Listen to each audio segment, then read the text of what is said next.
Барлықтарыңызға сәлем, құрметті оқырмандар. Біз практика жүзінде қарайық, көлікті жүргізу кезінде кім кімге жол беретінін. Мына ситуацияда қараңыздар, бізде екеуі де тұрақтан шығып жатыр. Тұрақтан шығып жатқан кезде екеуі де тең дәрежеде тұр деп есептейміз. Сол кезде былай қарап көріңіз, мынау қызғылт түсті автокөлік жүрсе, оңға қарай жүрсе, мына қызыл түсті автокөлік оның қай жағынан шығады? Сол жағынан шығады. Сол себепті оған сол жағынан шыққандықтан ол кедергі болып табылмайды. Ал мынау автокөлік солға бұрылған кезде оның оң жағынан кедергі болып табылғандықтан ол мына қызғылт түсті автокөлікке жол беруге тиіс. Помеха справа. Қиылыста оң жақтан кедергіні жіберуіміз керек. Міне, жасылге оң жақтан кедергі мына көлік, осы көлікке оң жақтан кедергі велосипед жүргізушісі.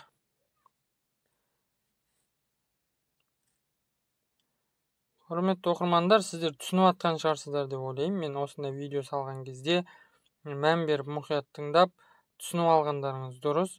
Бұны бір қарап түсініп алу деген жеткіліксіз. Қайта қарап миыңызға жаттықтырып алуыңыз керек. Сіз жолда жүрген кезде любой ситуацияда ешқандай қиындықсыз жүретіндей. Светофор жасамай қалған кезде көп адам жаңағы потеря дейміз ғой, потеря болып сасып, кішкене қобалжып, сондай жағдайлар болып қиылыста қиындық тудырып, апаттық жағдайларға әкеліп соқтырады. Сол себепті светофор жасамай қалған кезде де, былайынан светофор мүлдем жоқ кезде де кім кімді өткізу керек, сондайға мұқият болып солай жүріңіздер. Қараңыз, мына ситуацияда светофор жасап тұр. Бұл жерде барлық элементарны, бірақ көп адам түсінбейді осы. Мынау мен главныймын ғой деп. Сіз светофор болған кезде главный жол бер деген белгілерге қарамайсыз. Тек светофор бұл қиылыста жүруді реттейді. Енді осындай ситуацияны жаттап алыңыз. Всегда сіз мына жолмен келе жатсыз ба, мына жаққа тура жүруге рұқсат беріп тұр ма светофор?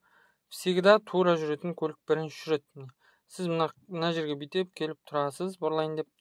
Сосын мына көліктер өтіп кетеді барлығы. Сосын барып сіз мына жолға бұрылып түсесіз. Бірінші жасыл жүреді, одан кейін қызыл. Міне, мына ситуацияны қарастырайық. Құмшауыт жол екенін көріп тұрық. Мынау асфальт жол. Енді қараңыз, автоматты түрде құмшауыт жол бізде екінші дәрежелі жол болып саналып кетеді. Мына жерде жол белгісі болғандықтан, міне, жол белгісі көрсетіп тұр, мынау басты жол деп. Сол себепті бұл басты жол болады мына жағдайда. Егер мына белгі болмаған кезде құмшауыт автоматты түрде екінші дәрежелі жол болып қалар еді. Қараңыз, мына екеуі басты жолдар. Значит, осы екі көліктің біреуі жүреді дейміз, бірінші. Бірақ қайсысы именно жүреді? Бірінші оң жақтан кедергіні өткізу керек. Міне, қызыл автокөлікке оң жақтан кедергі, көк автокөлік. Қызыл жүреді. Енді мына екеуі мотоцикл мен трактор тең жағдайда тұр оларда. Бұл жерде де оң жақтан кедергі. Келесі ситуацияны қарастырайық.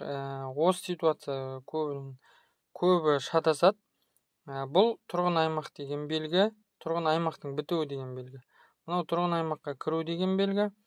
Ал мына қызыл автокөлік тұрғын аймақтан шығып жатыр. Мотоцикл жүргізушісі ол басты жолда келе жатыр. Жасыл түсті автокөлік жолға шығайын деп тұр, мына жолға шығайын деп тұр. Қараңыз, енді мына мотоцикл бірінші жүреді, себебі ол мына жолда келе жатыр. Енді сосын барып жасыл автокөлік жүреді, сосын барып қызыл автокөлік